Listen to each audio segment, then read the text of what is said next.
All right, traders, tomorrow's going to be a very lucrative trading day for the options as the contracts are going to be expiring tomorrow. There's going to be very lucrative returns to be made within the volatility of the first 2 hours from market open. With that being said, I'm going to prepare you to trade the best setups at the best prices. I'm going to give you an in-depth price action analysis on when to be long biased, when to buy the call options, when to be short biased, when to buy the put options. On the SPY, we're going to be doing a stock market analysis. We're also going to be doing an in-depth price action analysis on the stocks that have been spiking during after hours, like DWAC stock, AMC stock, GameStop, MRIN stock. We're also going to be doing some updates on NVAX, mRNA, Tesla, Lucid, PROG, and BBIG. This is going to be a phenomenal video lesson, and this is truly going to prepare you for tomorrow and for the upcoming week, guys. So I'm going to continue to keep you updated, continue to show you in terms of what it is that I'm seeing in the overall markets. In terms of the play of the day from yesterday's video and the watch list, let me share with you a quick clip. This is the power of taking advantage of these opportunities that I give you guys within these video watch lists. And within Trader Society, I'm going to start really doing a more in-depth watch list so you guys can fully take advantage of these plays. I'm going to do a really in-depth written watch list to make sure you guys fully understand the play and the strategy in that sense. So let's get right into it. So this is the short clip from yesterday's video. This was the most lucrative trading idea from the video watch list yesterday. Let me walk you through this play here real quick, then we're going to get into the updated price action analysis. So let's play the clip. Listen very, very closely. This is me talking about Rivian stock. Rivian, I'm extremely short biased. I think within some time we're going to get some new all-time lows, a nice pullback to around $80 a share. With that being said, the best price to play the puts would be at the resistance level right here at 101.39. If this key level cracks right here at 89.98, it's going to hit new all-time lows, crash to $80. If it reacts to the support level, it's going to bounce and start to fill this gap at 101.36. So that's what to look for in terms of Rivian stock. So in terms of Rivian, I explained to you guys that I was short biased in this analysis, and the best price to, short the stock would be towards that key gap fill level right here, which was sitting at $101. However, I did mention that pattern. If you did want to play the key breakdown and not, play the resistance level, you could have gotten in terms of the key breakdown. Like I said, 89.98. Once it cracks, I'm expecting a 10-point drop. It actually dropped 15 points. And here's where it gets crazy, guys. So in terms of confirmation to enter, was there a confirmation to enter that key breakdown? Was it possible in that sense? That's where the key breakdown is, where I drew that red line. In terms of what I was seeing, Rivian's been consistently pushing for new all-time lows within time. And you can see once it cracks new all-time lows, it tends to push down 10 to 15 points very, very quickly. This is a key gap close reversal level with huge, nice upside of 20 plus potential points in a short period of time. So if that cracks and turns into a resistance level, the inverse is going to happen. It's going to really start to break down. So that's a key breakdown that I noticed on Rivian. And with that being said, you can see right here, in terms of market open, it cracked through. It had a small bounce, but then right here, it started forming lower highs during the previous closing price, during that key red line into resistance level. So you could have took advantage of that key breakdown and grab puts. With that being said, this is a contract that expires tomorrow. Check this out. This is the power of options. This is an $80 strike, out of money contract. So it would have been 9 points out of the money. This went from 33 cents today all the way to 6.92 in 30 minutes. That's nearly a 2,000% return. So it's absolutely crazy what you can do with options, and it's not even Friday yet. So I'm going to prepare you with the best moves. Make sure you guys are taking advantage of these plays within this video watch list. For those of you in Trader Society, I'm going to start doing more in-depth written versions so you can fully take advantage of these. So let's get into it, guys. In terms of the SPY. So in terms of the SPY, make sure you stay to the end of this video, guys. It's going to be a phenomenal lesson. With that being said, take a look at SPY here. We talked about the key level right here at 47.69. If this breaks down and reacts as a resistance level, it's going to be heading towards 463 for the short term. If it holds up and continues to form support, it's going to push towards 473 to 474, which is a potential level at 474 to 475 where I'm interested in buying a put again. In terms of how did it react, how did it respond today to that key level?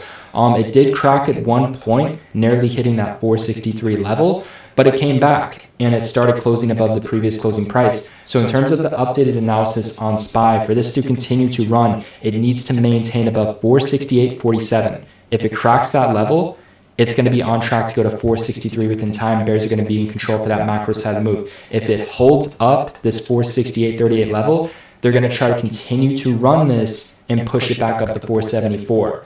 Now, in terms of my overall views and in terms of where I think we're at in terms of the market, I believe the bears are still in control for the macro side of the trade. So macro is kind of like a more midterm point of view. It could be, days to weeks out. With that being said, I'm really starting to believe and I'm really starting to get convinced, and it will really start to occur within time once we get this 467 to respond as a resistance level. Right now it's support, but it's still barely holding up. But I do believe within time, stocks will go lower, and I think SPY will head to $455 to fill this gap, which would be the best price to consider buying it. And then that's where you would know to buy stocks as well instead of blindly buying the dip. People say all the time, I'm buying the dip, but it keeps dipping. It's because the dip you're buying into is simply previous support reacting as a resistance level. It's forming lower highs. It's a bearish dip. It's just a bearish confirmation. You're buying into a bearish bounce, a bearish dip. With that being said, I think within the next 2 weeks, we're on track for 455. It's still a little bit too early to tell, but I'm leaning more on the short bias side for the macro side of the view. I'm on the complete sidelines right now in terms of SPY. Like I said, I'll show some interest in potentially getting a put if this goes to 475. So that's the key price action analysis for that. Best price to be buying, where I'm interested in buying calls, is at 455. So I'm waiting it out, choosing to trade at the best price key levels, maximizing the big profitable returns like I'm consistently doing. So with that being said, that's the plan on SPY, and that's kind of what it is that I'm waiting for. So potentially puts at 475 if we see resistance, calls at 455 if we see support. On the sidelines for now, looking for the big moves at the best prices, the more guaranteed, easy to trade levels. In terms of our next stock, let's go over Tesla here real quick. So in terms of Tesla stock, the key level was 1,056. We filled the gap like I had expected to. This is crazy, guys. These puts, let me show you these puts right here on Tesla. Let's see. We're going to go to Tesla, and we are going to align the puts, the 1100 put strike. Look at this. This is crazy, man. I called these out when this was at 1190. This is crazy. These went from $3.18. I bought these at $4.40, and it went against me for the short term. I ended at 4. Sold way too soon at 13, and then I sold the rest when it spiked back. Sold half at like 13, and then I sold the rest at 480. These went all the way to $80, guys. That's literally, you could have turned $400 into $8,000 in 2 days. Like, it's just insane what you can do with these options, man. I have to work on exiting and maximizing, being a little bit more patient. But with that being said, in terms of Tesla, if it continues to hold above this 1056 level, it's going to continue to spike. In terms of its chart, we're starting to see some more bearish confirmation come in. It did crack through the key level, and it filled the gap. It filled this gap right here. There was a gap to fill right here. You could have played the gap close reversal strategy, and then boom, it drops 60 points like a light. And you can see it's starting to form new lower highs. So in terms of where I think we're at, I think we can see some micro bounces on these stocks and on the market, some short-term spikes. But overall, I'm still bearish in a macro sense. So I'm not too interested in buying calls unless it's just like a quick scalp where I'm in and out within 30 minutes or something like that. But I'm not really interested in doing anything with this at the moment. So in terms of price action, 1088 is the key level in terms of resistance. If it continues to maintain resistance, it's going to go back to 1020. Now, where am I planning to buy Tesla, and where do I think it's going to go for the midterm? Right here, $938. There's a gap to fill at 938.53. That's the best price you can buy it and play for a gap close reversal. That same play, that same situation, go back and watch the previous videos on Tesla where we called this out for this gap to fill at $900 for the long side. Now the exact bottom. And then we also nailed the exact top, calling this out on the short side when it filled this highest gap to fill above right here at all-time highs. So in terms of Tesla, this could have some short-term pops along with SPY and other stocks. But from an overall point of view, I see SPY going to 455. And that's going to cause a lot of these stocks to continue to go down. And a lot of people are going to get stuck and trapped in those dips if they're just swinging and holding them, right? So with that being said, 938 is my all-in level on Tesla. That's where I'm hitting this heavy. These stocks will spike back strong when you play them at their best levels. So that's what I'm looking for. That's going to be the home run trade. The home run put, it went from $4 to $80. The home run call, it's going to do that same sort of thing most likely. So it's just waiting for the best setups at the best prices. That's what I'm waiting for on Tesla. I got my price alert set on that. So yeah, Lucid. Lucid is going to be our next stock. This one, long-term, super bullish on Lucid. In terms of the mid-term, I'm bearish. I'm looking for kind of like a mid-term put on this, maybe 60 to 90 days out. I think this stock is going to head back towards $27 a share. With that being said, in terms of where am I interested in potentially buying a put, right here towards this gap fill level at 39.41, if we see it reacting as a resistance, one of the best levels would be right here at 44.71. So those are the levels where I'm interested in potentially getting puts in terms of Lucid stock. That would be a more longer term play. I'm looking at the chart, and the way I'm seeing this is you have key support right here with huge upside potential. This key support is reacting as a resistance level, and it's been breaking down ever since. It looks like Lucid stock is really going to start to want to fill this gap within 60 to 9 days at $27. So that's setting up for more of a leap option play. I trade leaps as well. Where it's more just passive income, great for people who don't want to monitor the market all day and looking to set some money aside. They're not going all in on their portfolios with day trading. They have a lot of cash set aside. They're looking to play some leaps as well. Great for people who, work 9 to 5 or just you don't want to monitor the market all day, right? Or you have extra money laying aside. So with that being said, that's what I'm looking at on Lucid resistance put leap play. In terms of AMC, GME, and MRIN, where do I stand on these big spikes? I think this is going to be something where you kind of sell the news. I'm looking for a put on these. That's the play. So a put on AMC, a put on GME, if they can get back to their key levels. Here's what I want to point out in terms of, AMC. So I don't think these are going to be some strong multi-day runners. I think it's going to be more of a sell the news play. And these are going to be my top watches heading into tomorrow as contracts expire tomorrow. And the volatilities here. So AMC has a gap to fill right here at 25.49. And if that reacts as a resistance level, this is really going to be a sell the news play and really start to pull back and crash. So in terms of AMC stock, let's see how high this got during extended hours. So in terms of how high this got, you can see as soon as it filled that gap, right here towards 25.50, and it turns it into resistance. It was a clear confirmation to short the stock. So we'll see how this reacts. Hopefully it can spike back tomorrow. I'd be interested in potentially getting a put if we see it react as a resistance level. Overall, I just think this is going to create another bull trap. That's my views on this particular situation. In terms of a longer term point of view and in terms of where do I want to buy AMC, my all-in level, so my all-in level for Tesla was 938.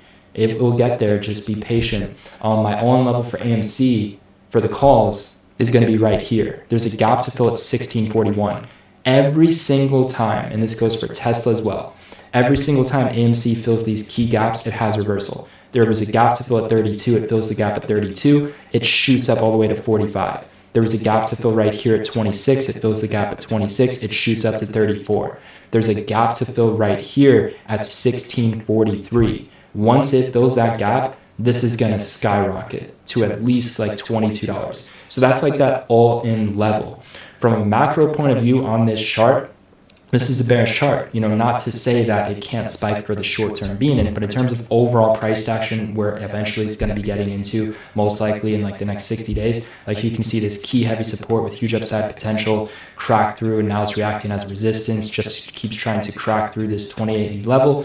Had a double bottom today, right? It's a key level with nice upside where it shot to 32, so of course it's going to try to bounce at that level. But over time, 1641, when this gap fills, that's my all-in level. That's where this stock explodes, and that's where I'm going to make a killing on the calls. So you can see I'm very specific on my key levels, and I'm very patient. You know, I'm not trading a lot, and these are meant to be home run trades. You know, these are like these home run trades, like with Tesla, AMC. These are home run trade levels where it's like this once in a lifetime opportunity where you can catch them at these prices, and you got to be extremely quick, and you got to set the price alerts. So that's my thoughts on AMC. GME, same thing. I think these are going to be plays where you kind of just, you know, sell the news in that sense. So in terms of, you know, GME, let's take a look here and see if there's a gap to fill. So there is a gap to fill at 149. Let's see how this reacted during extended hours. Let's see. So this one ended up spiking a lot bigger than, you know, AMC. And it turned 149 to support, which is extremely bullish. It's forming resistance at 175.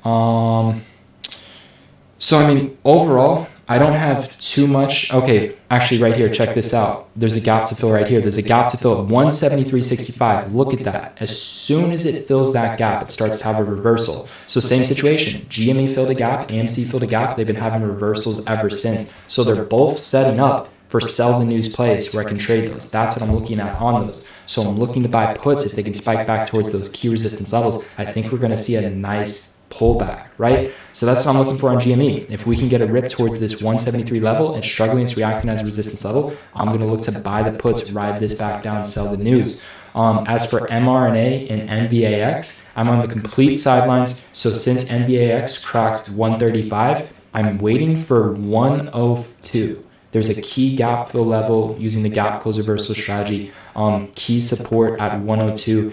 That's what I'm waiting for. If it doesn't go to 102 and it spikes to 135, if it starts forming the bullish confirmations never came in, so I didn't get in on that. If that occurs and the bullish confirmations come in, I'll buy it at 135. As of now, there's no bullish confirmations. Like I said, some micro spikes can happen because these have been beaten down very heavily for the short-term being. But from an overall point of view, if you're looking to kind of buy and hold, there's still no point. There's still no confirmation to get in, especially considering that SPY can go to 455 within the next 2 weeks, in my opinion. So yeah, that's where I stand on that. 102 is the key level, my level of interest as of now. mRNA, it looks like it's due for some sort of bounce. This one's going to be tough. Like, I'm bullish long term on both of these, but as of now, I don't have much of a key level on this. I mean, your absolute key level is right here, but that already cracked today. So I don't have much of an opinion or much interest in mRNA at the moment. I don't think it's going to be an easy trade. I think the easy money is going to be in NVAX. I'm just waiting for 102 as of now. So yeah, in terms of Rivian, let's do a quick update on Rivian here. So Rivian spiked back. That's why you always got to lock in your profits. Keep this in mind, guys. When you see stocks have big crashes at market open, they like to have nice short-term reversals towards 10 a.m. So in terms of timing, you got to write that down. 10 a.m. So if stocks have a massive sell-off at market open, they like to have reversals at 10 a.m. So if you're trading options here and you're up a lot, in terms of timing, that's where you know to get out. And then you can also use confirmations like candles. Like you could say, okay, the pins are forming, it's starting to uptrend here, they're starting to see some sort of reversal, higher support's forming, right? And it's towards 10 a.m., I gotta lock in my profits, right? So write that down. 10 a.m. stocks like to have short-term reversals, especially when they have these big morning panics. They like to spike back. Those micro spikes can hurt your puts, so you want to get out and lock in profits on the dip towards 10 a.m. With that being said, let's see. In terms of Rivian, so Rivian's due for some sort of spike. So with this one, I'm looking to get puts at 101.39. I'm waiting for 101.39. Once it fills the gap, if it reacts as a resistance level, I'll buy the puts. That's the plan. Very, very simple stuff. Ride this back down to $90 at least. So that's what I'm looking for on Rivian. It's basically, in terms of that pattern, it's basically this. See how Rivian pushes for new all-time lows, then it rips back up, almost fills the gap, then it has a reversal, new all-time lows. So same pattern. See how Rivian pushes for new all-time lows? So this is a bullish candle. It's going to try to rip back up, fill the gap, have the reversal, then push back down. That's the plan. That's the pattern recognition for Rivian. If you've been paying attention to all these IPOs, they start off very, very strong. like DWAC, like the SPACs, like Robinhood, right? They start off very, very strong, and then they just consistently push for new all-time lows, and then eventually they bottom out, and then like long-term, that's where they really do well, like more longer-term aspect, right? In terms of Robinhood, every time this spikes, buy puts, go like 2 weeks out, you'll make money. Like, it's just very simple. Robinhood is a very, very simple stock to play. So if this can push to like, 1730, that's the next level of interest to buy puts on. You could have done that, rinse and repeat so many times, banked on Robinhood. So pay attention to patterns, guys. Don't buy into trash charts. Buy into good charts. This is a trash chart. This chart is telling me that, you know what? When this stock spikes towards some resistance, buy some puts, swing them out 1 to 2 weeks, make some money. That's what the chart is telling me. And the pattern doesn't change, so there's no reason to do anything different. You don't want to try to buy this. This is a very hard stock to buy and make money. The easy money, go where the easy money is. The easy money is in puts at resistance on Robinhood. And you can do it with a lot of these stocks. So DWAC, I'm extremely interested in puts. I think this is going to be another sell the news play. So with that being said, you have key resistance right here at 75. Let's see how high we got to in terms of extended hours. So market close, it topped out at 61.85. We're already at 58.40. So yeah, I'm very interested in getting puts on DWAC. I think this is going to be a classic sell the news play. This one I'm extremely bearish on. In terms of where we're at on the chart, it looks like we're going to be seeing something similar to this. So I'm going to keep an eye on this towards key resistance for some puts on that. MRIN just had a nice rip up. Let's see, there was a gap to fill right here at 381. And, it finally exploded up. It hit 510. So with that being said, it's at 462 right now. I'm keeping an eye on MRIN. I don't have too much of an opinion on this one for the moment. And like I said, these updates are going to be very, very important. Like, things are going to change. Price action is going to shift. Pre-market is so important with these strategies. So there's going to be a lot of updates for market open for those of you within Trader Society when we trade live. So be prepared for that. This one I'm just keeping an eye on. There's going to be some potential play. As for PROG, like I told people, 30 to 60 days, this is going to 135 to fill the gap. This chart is still extremely bearish. Like, yeah, a bullish doji formed. But then it just simply confirms that your previous support here is now a resistance level. And then this bearish wick came in here towards that previous support, which is an extremely hard sell signal. So in terms of PROG, my target's 135 within the next 1 to 2 months. I'm interested in buying this at 135 to 108. That's the key gap fill levels. That's the best levels to be buying this. In terms of BBIG, I'm on the complete sidelines for this one. I'm waiting for right here. I'm waiting for 154. That's the absolute best level you could be buying this at. You have to keep in mind, the majority of these stocks, pretty much all these stocks for the most part, follow SPY when it sells off hard. And I'm telling you guys, SPY is setting up for a move to 455 within the next 2 weeks, in my opinion. It's a little bit too early to tell. As time goes on, I'll get a better understanding of where the price action is heading. But as of now, it looks like we're more likely to go to 455 than to just blast off into new all-time highs, in my opinion. So we'll see. And I'm telling you, those gaps, they're going to fill over time. That's where I can really help assist not only traders, but investors, man. Oh my God, all these investors who get stuck bag holding down 50% on all these stocks, like, if they just used simple gap strategies, their entries would be so much better. And say that stock that say you're down 50% on a stock and then it 10x's. Well, if you would have gotten a much better entry, that 10x would have been a 20 or 30x. Like, entry is so important. Entry is everything. If you're just buying and holding, your entry is everything. And you have to know when to get in, when to buy, when to average down. When is it time not to buy the dip? I see so many people just blindly buying into the dip. And then there's memes like, I keep buying the dip and it keeps dipping. It's like, what you're doing is you're buying into a dip without confirmation. Like, that's all people are doing. Like, for example, I'll show you in terms of like an example, like PROG, there's support at 285. So when this hits 285, people are going to buy the dip. It's like, there's no bullish confirmation. It cracks right through. It goes all the way to low twos. And then it spikes back up. And then if you're buying at 285, thinking this support, like, it's extremely bearish. All it's doing is turning previous support into previous resistance. You're buying into a negative confirmation. Therefore, it's just going to keep on going lower. Like it already went to 185. So don't buy the dips when previous support is reacting as a resistance level. So write that down as well.